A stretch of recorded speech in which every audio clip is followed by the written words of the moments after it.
Hi guys, welcome back to another episode of the Storytime Society. I'm your host Jamie, and I'm so happy you're here. I'm so glad you're alive. Thanks for tuning in. The theme of this episode. Stop. The theme of this episode is True Off My Chest. The True Off My Chest subreddit. Okay. Thank you very much. Let's get into it. The title of the first story is My Son's Friend's Parents Want to Adopt Him. I, 24 female, am a single mom to my son, Owen, 8. It's been just us since day one. His father isn't in the picture and has been able to avoid child support for years now. Yes, I've tried everything. My own parents disowned me. I had to drop out of high school and have worked a myriad of jobs since then to keep us afloat. We aren't on the poverty line by any means, but we definitely live paycheck to paycheck in a one-bedroom apartment. It's not ideal, and I hope within the next couple of years we'll be someplace bigger. For now, it's our situation. I've raised Owen to know that money isn't everything. We may not have a lot. He won't always have the newest this or that, but we have each other. The two of us are very close. He's never gone without the basics, but I admit he doesn't get a lot of fun extras. I try to save a little here and there to make birthdays and holidays fun, but it's still never anything glamorous, and I think Owen was fine with that. Until recently, anyway. In our area, all the public schools are based on a lottery system, so your child has a fair shot of going to any of them, so long as you put their name in. Our neighborhood school is not great and in a pretty crappy area, so I decided to put him in a different one across town. It's near my job, so it works out. Last year, when he was in second grade, he met Charlie. They began hanging out a lot after school, with Owen going to his place. I met Charlie's parents, Nate and Paige, a couple of times before this began. They seemed very nice and supportive. Owen always had a great time at their house. Charlie occasionally came to our apartment, but usually they were at his place. Which made sense. I work and there's really not much for them to do here, even when I'm off.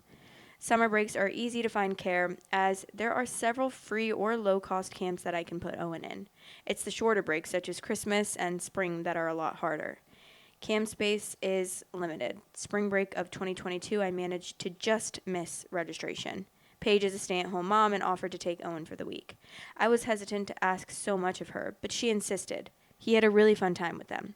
They did a ton of activities, and Paige refused my attempts to pay her back at least some. I couldn't afford all. I admit, I did feel a tad uncomfortable with her spending this much time with my son, but at the same time, I didn't want to deprive Owen of this stuff.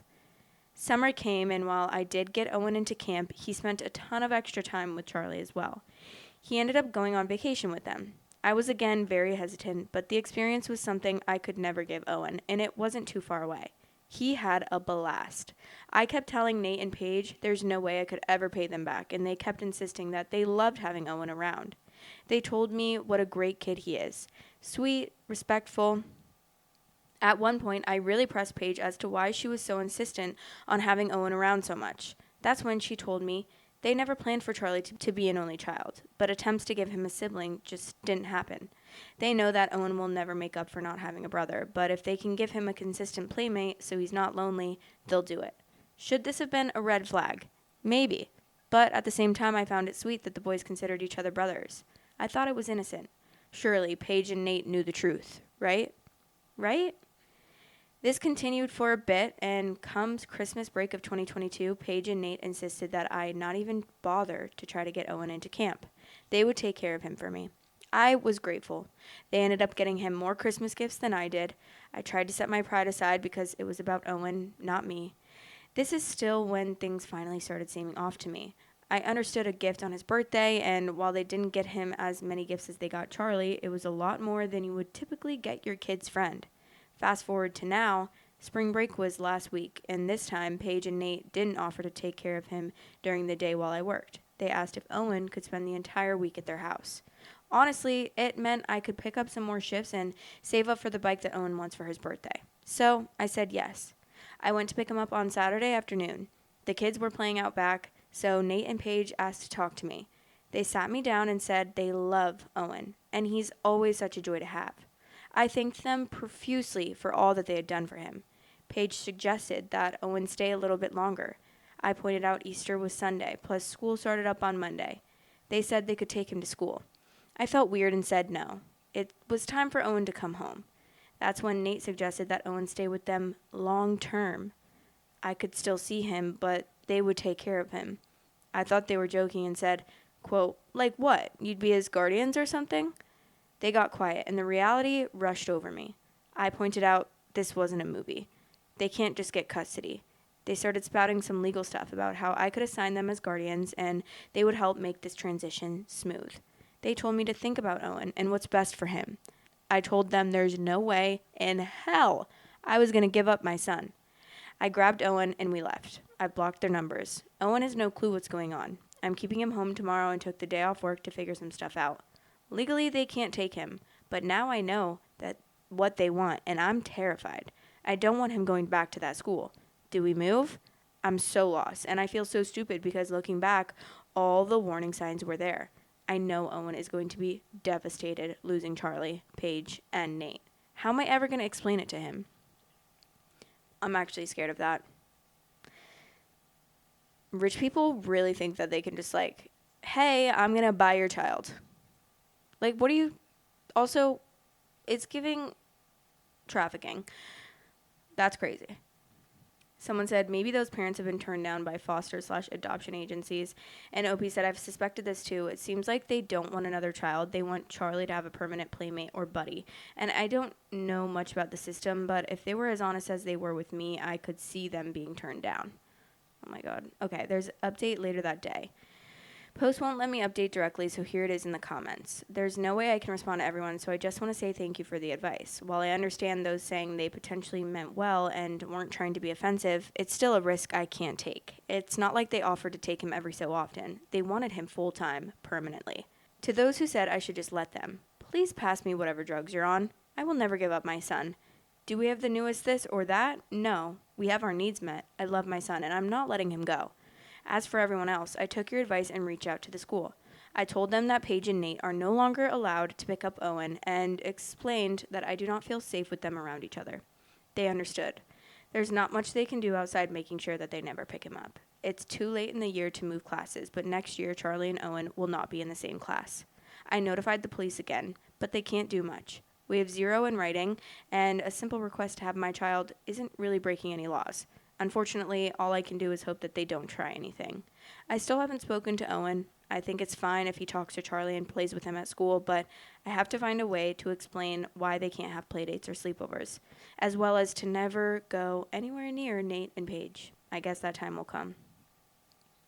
I'll update again if anything happens. I'm hoping this is the end. As some of Nate and Paige's defenders said, they did take my no well, so hopefully they realize how totally out of bounds they were and leave us alone. This is the next day. Update 2. Monday night, I talked to Owen and explained that Nate and Paige were not safe. He was confused, and I explained that they wanted to take him away from me. I think it spooked him as he started crying, saying he didn't want to leave me and he didn't want to see them again. I held him and reassured him that he wasn't going anywhere. He understands he is never to go anywhere with them and that the school is taking measures to protect him. I said he could still talk and play with Charlie at school, but he said he doesn't want to. I was honestly worried that he would hate me, but you were all right. Telling him the full story made him realize how serious it was. He understands the gifts and the trips will stop, and he says he's okay with it. Also, I wanted to address one last thing. I've gotten a few people offering me money or gifts. Please do not do that. I'm very appreciative, but that was not what the purpose of this post was. If you wish to do something, donate to your local shelter or other charity. Owen and I are not in need. I would rather it go to people who need it. I didn't see Nate or Paige at drop-off, nor have I gotten any contact. But then again, I did block them everywhere. Thank you all for your help. I'll update if anything else actually happens, but hopefully it won't. If you want extra content weekly, head over to patreon.com/storytimesociety and become a member on there for extra content. Love you. That's so good to be honest with your kid about that, honestly, because I feel like if you just didn't say anything, like that could have been really bad. And honestly, at that point, it's like, I would also, if my mom told me that, I think that I would understand. In 2nd grade, like, yeah, obviously, or what, he's in 3rd grade now? I don't know, yeah, it's going to be a little bit confusing, but if my mom was like, hey, blah, blah, blah's parents want you to live with them permanently. And my mom also was the same. Like, my mom was a single mom, did not have a lot of money at all. Like, I did not get any, like, a lot of extra stuff or really anything for that matter, but I appreciated what I had and what we could afford.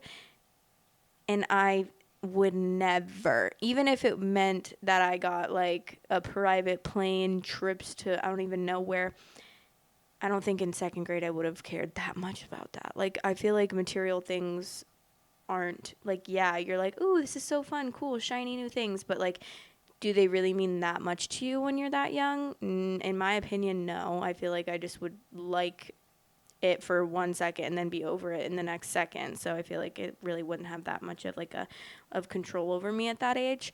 I would not want to go with anyone else but my mom. I would want to be with my mom 100%, even though we were poor.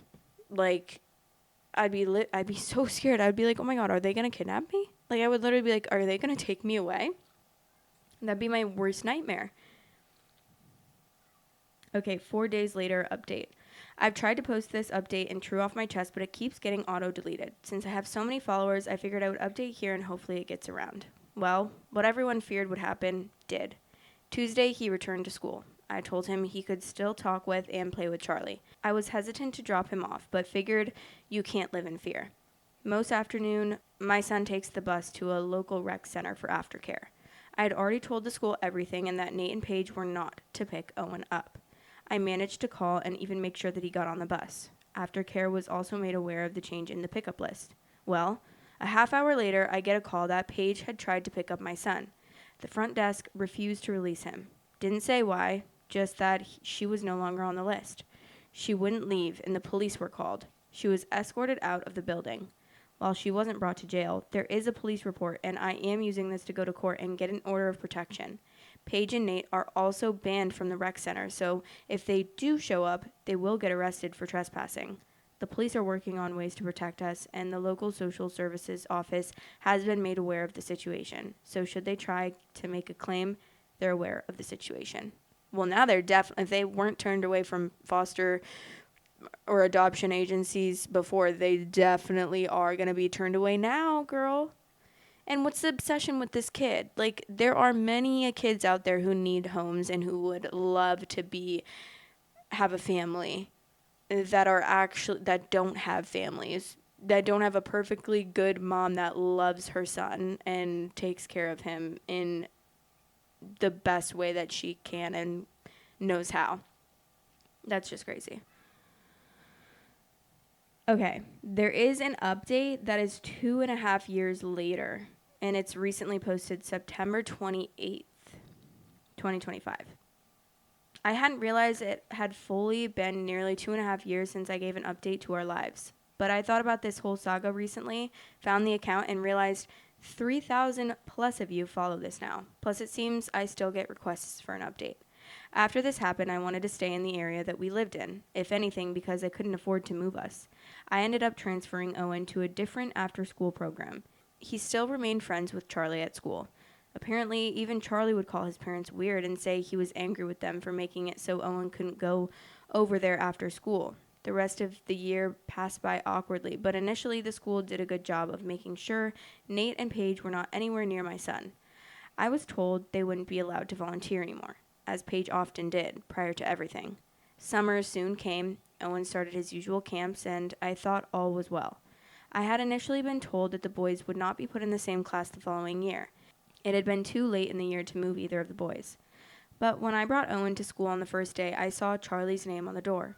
It's a small school, and they have a unique last name, so I knew it wasn't a coincidence.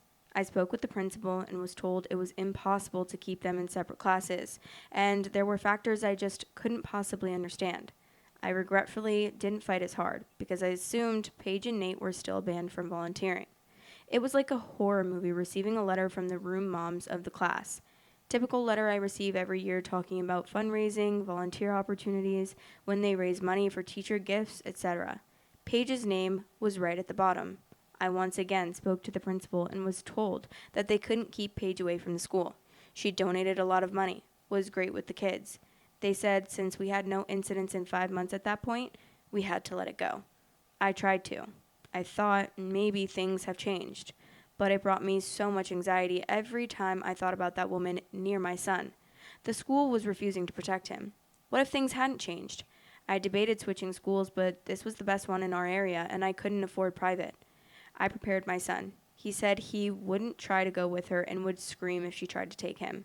Sure enough, first class party of the year, my son said Paige was there, and Owen said she kept trying to talk to him. She kept asking him to come over and even wanted my new phone number. I changed it for obvious reasons after everything went down. Thankfully, Owen knew better. But I just saw the rest of the year flashing before my eyes. Paige finding ways to be around my son, potentially breaking him down since the school didn't give a shit. I had nightmares of them letting her kidnap him. I knew we couldn't stay long. But again, I was broke, working a crap job, and I couldn't just pack up and leave. So I started applying to some new jobs out of our city. As it was, I had one job working in retail, but I picked up house cleaning shifts and occasionally some babysitting shifts in between. I took a chance and applied for a live-in nanny position in a city about 3 hours away. I didn't think I would have a shot at it, especially because I had a kid. But I met with the parents, and they were so kind, so sweet. They were more than happy to let me bring Owen with me and let us live with them. They had an in-law suite I could live in as long as I was working there. It was only one bedroom, but Owen and I were used to that. He was a little sad about having to leave his friends, but we jumped at that opportunity. I admit, I was nervous to put ourselves in a similar situation as before. What if these people enticed my son and wanted to take him? But thankfully, they weren't like that. They were kind to Owen, but they maintained boundaries. I eventually told them our story, and they were horrified that this has ever happened to us, and assured me they would never try to take my son. I was making better money living with them, and since I didn't have rent or utilities to worry about, I was able to save up more than usual. Owen thrived in his new school. The best part was he got to spend time with me and the little ones that I took care of. No more crazy hours, no more after-school programs. After 8 years, we finally caught a break. The family recently outgrew their need for a nanny, but they were happy to help me find a new job. This position isn't live-in, but I was able to save up to put a down payment on a condo, something I never thought that would happen. For the first time in 10 years, Owen has his own room, something that both excited him, but he was also a little scared. With the help of my old bosses, who are now good friends of ours, we were able to decorate, and my new bosses are so kind, and again, totally fine with me bringing their baby with me to pick up Owen and having him around. I haven't heard from Nate and Paige since April of 2023. My son occasionally mentions Charlie, and I know he misses his buddy, but he's also relieved about where we are. I hope for Charlie's sake that his parents have calmed down. Maybe they've learned their lesson, if anything, so they won't prey on another woman in my situation. I don't speak to anyone from our old city. No friends there, so I have no way of knowing. Sorry if that's not a fun update, but that's where we are. Happy, healthy, and doing well. I'm 26 now, but many days I feel like I'm 42. I'm in a new relationship now, dating seriously for the first time since Owen was born. I have a group of friends who are also nannies. It took me 8.5 years to gain a support system. Still haven't spoken to my parents. Owen's father will never be part of the picture, but we finally have a family. Still, he often tells me that if all of it went away like Nate and Paige did, he would be happy with just us. God, he knows how to make his mom cry. Anyway, thank you for the support and concern over the years. Much love to you all. It's crazy how obsessed with this little boy these people are. That is creepy to me. Like, that is an ulterior motive to me. Like, why are you so obsessed with this one kid and trying to get him? Also, that's a lot of pressure to put on a little boy. To be like, he's just always thinking, make sure that if she tries to take me, I scream really loudly so that she doesn't take me. Like, always thinking that you're going to get kidnapped. Yeah, that's definitely going to induce an anxiety disorder in this kid. I would be so stressed, always looking around my shoulder like, oh my God, this girl's going to kidnap me. And she's perfectly fine being in the school because they let her be in the school no matter what. Like, that's also insane to me. 5 months, and you know that she tried to come pick up my kid when she wasn't supposed to, and the cops had to come and stuff. Like, sorry, you're disgusting. If you obviously don't care about kids at all if you're really letting her money trump the fact that she tried kidnapping this kid. It's disgusting. The top comment says, we all get how much you can get away with when you're rich, but holy shit, to see it just like plainly stated to OP, that, okay, yeah, she tried to kidnap your kid, but she's so rich, so what can we do? It's simply infuriating. Thank God she got out and it all worked out in the end. And then someone said, she hasn't tried to kidnap your child for 5 months now. Can you just get over it? No, actually, it's that's insane. That is goo goo gaga crazy. No, I can't get over it, and I probably never will. I'm literally going to be thinking that gonna be thinking about that for the rest of my life. I can't get the words out of my mouth. I'm gonna be thinking about that for the rest of my life.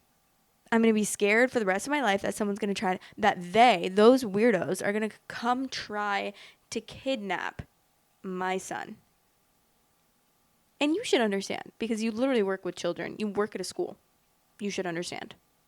You should understand in general, because just like being a human being, you should understand that that's crazy. But yeah, money talks, I guess. We're going to move on to the next story, and the title is My Ex-Wife Predicted My Future in Painful Details, and I Can't Sleep at Night Because of It. We are legally still married. We're both 45 and have been together for 20 years. She was the love of my life until I met my current girlfriend, and that's when I realized that I have been stagnating for years. My new girlfriend, 30, was happy and exciting. She was wild and drove me crazy.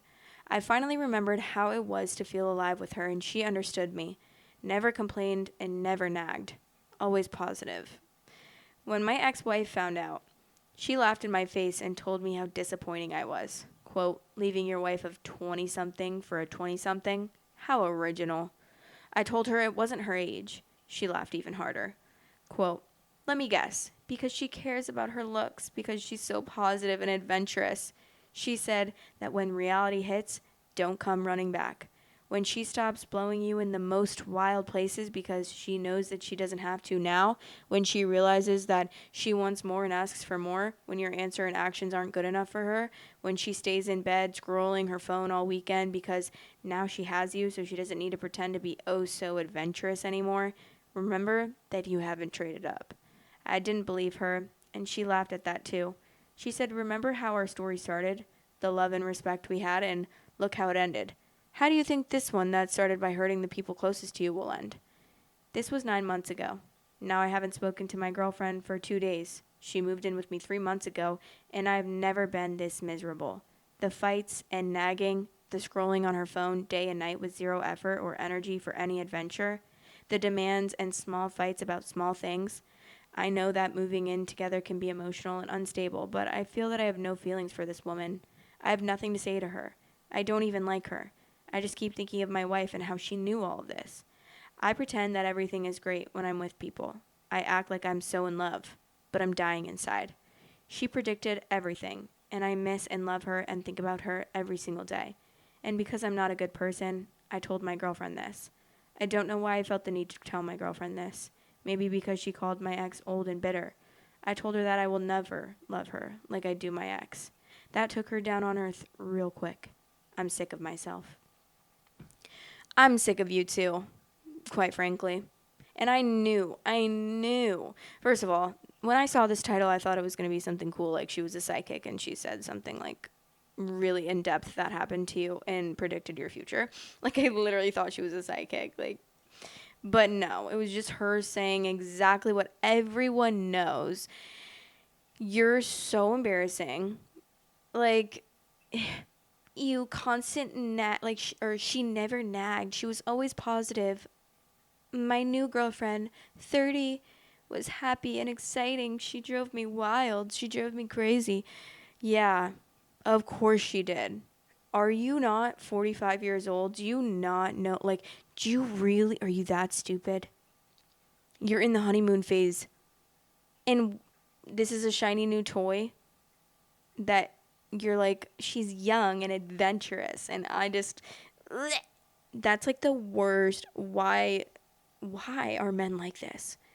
Like, why are so many men like this? It's crazy to me. It's like, yeah, I'm so sick of my current wife. She nags at me all the time. So I'm going to go get someone that's younger and adventurous. And yeah, no, exactly. This girl clocked it so good. This girl, she was like, yeah, when she stopped, you're in the honeymoon phase. Like, do you not comprehend what that is. Obviously, that was going to happen. You literally left your wife for someone else. Yeah, it's going to be the thrill of things. I just don't understand. It's like, I always say that in this podcast. I just don't understand. But it's true. I just don't understand. I rarely ever understand, especially when it comes to a man like this. Hard to understand, hard to comprehend for me. Like, I can't comprehend this man as much as he can't comprehend that getting a shiny new toy and throwing away your 20 plus year wife is not going to be all that it's chopped up to be. Like, the grass is not greener on the other side. It's greener where you water it, buddy. And you're 45, so you should know that. The top comment says, "Oh, wait, this is crazy. Why am I always... I swear, I swear. I did not read the comments. This person said the grass is greener where you water it. I'm dying to know how your ex-wife is doing." OP responded and said, "My ex-wife watered it. I did nothing. It was all her." Well, you know what? I'm going to give him credit there. At least he knows. At least he's self-aware of that fact. And now you can maybe think a little bit and be like, instead of thinking with the head on your weenus, you could think with the head on your shoulders and be like, oh, actually, I do have to try in a relationship. Actually, it's not just all about the other person and how they are just not ever nagging me. You think you're never going to get nagged by your partner? Then you're crazy. Then you live in La La Land. Like, you might as well just buy a sex robot if that's what you want. Someone said, quote, "Never complained, never nagged, aka never brought up any problems with you, LMAO. Never had anything to complain about while I was only with her when I wanted to be clandestine, I don't know what that is, and romantic. Never nagged because we don't share a life where I was expected to be contributing partner yet, LOL. The thing is, she probably did raise issues, but OP interpreted it as nagging and or it went in one ear and out the other. Tale as old as time. She was always nagging and complaining. Finally, she stopped, so I thought everything was great. The divorce came out of nowhere. If she needed help and wasn't happy, why didn't she just ask?" Someone said, "Your wife sounds like a smart lady." OP, if you want to become a better person, the first step is to break up with your mistress. This relationship will never be legitimate. It's tainted. First, break up with her, then spend some time single and going to therapy and really commit to being different than you are, someone said. And now I hope that your ex-wife is with someone so much better than you that's not going to just throw her away like she's trash or gum on the bottom of your shoe, an Arby's bag on the side of the highway, and actually treats her well and actually works on the relationship like a relationship is supposed to be, because you both should be putting in your 100%. And yes, you, thank God you realized that she was doing all the work and you weren't. This person said, "The biggest issue why I think people cheat, they compare their spouse at their worst to the affair partner at their best. When they're experiencing the day-to-day mundane with their affair partner, then it hits home what a poor trade they made." And someone responded, "The honeymoon effect. Honestly, how much time are you spending with your side piece to actually see how a whole week is with them? There's more than sex to a relationship. There's the daily choices we make, all the little tiny parts that keep a marriage or partnership together. Side pieces don't have to deal with that. They can sit there and reap the rewards till wife or husband leaves, and then cheater expects the side piece to take over all those small choices. Then it falls apart real effing fast." I'm just glad that he did that, honestly, because then this wife would have never gotten out, and she probably would have kept watering and watering and watering, and he would have just been treating her like crap. So honestly, it was a blessing in disguise. A blessing in disguise, frankly.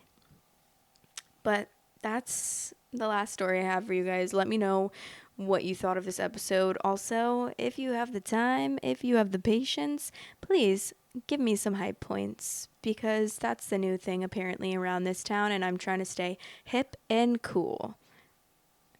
Also, if you're on Spotify, leave a comment, because I love chatting, and YouTube, obviously. That's just a given.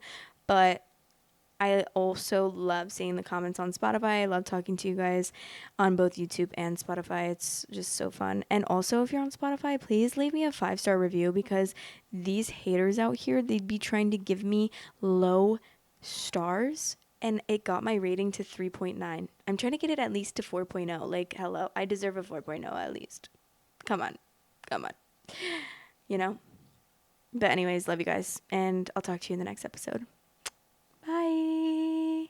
Mwah, mwah, mwah, mwah. Love you so much. Storytime Society is now available on all listening platforms. If you are on any of those listening platforms, I would really appreciate it if you rated me 5 stars. Thanks for all the support. Love you guys. Thanks for watching. Please like, comment, and subscribe.